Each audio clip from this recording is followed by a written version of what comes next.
Hello, I'm John Rickwald, a 30-year student and 5-year instructor of disaster preparedness, and I want to talk about cooking in the middle of a disaster. There's many ways to do it, so let's just review a few things. First of all, there is a potbelly stove. If you're lucky enough to have one at your house, that's great. More potbelly stoves. I have a bit of a collection.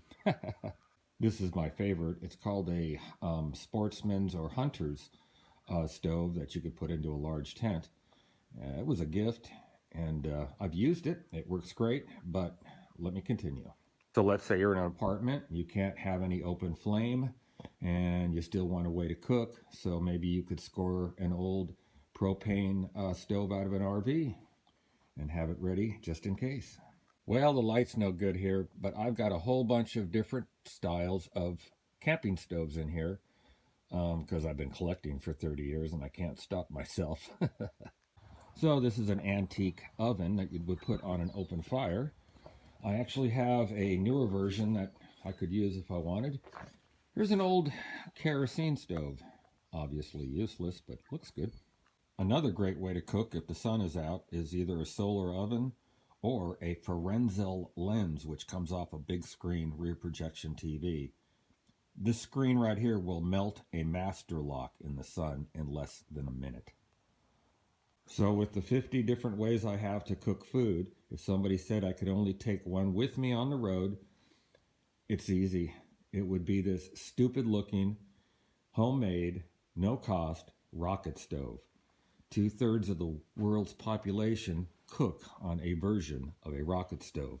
If you go on YouTube, there are hundreds of videos on different versions. I recommend that you make one yourself, and I'll show you why.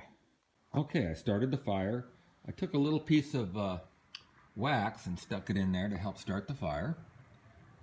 Now it's important when you make your rocket stove that there's a little air vent down below and then a place to place your wood. To get it going, I also put some wood down the chimney, I guess we'll call it, or the actual rocket portion. 2/3 of the world's cook on something like a rocket stove. And you'll understand why when you see how quickly this works, and obviously fuel is abundant. Well, all right. So the damp kindling I grabbed this morning really didn't want to stay lit, so I grabbed some dry kindling, and it's doing just fine. And as you can see, we got flames now. So I got a cup of water in there, and it shouldn't take more than a minute or so I can have some coffee.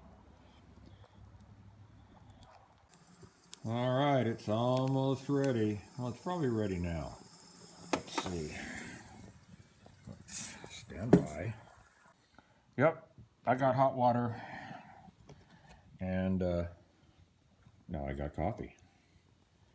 And I really only used a few pieces of this kindling.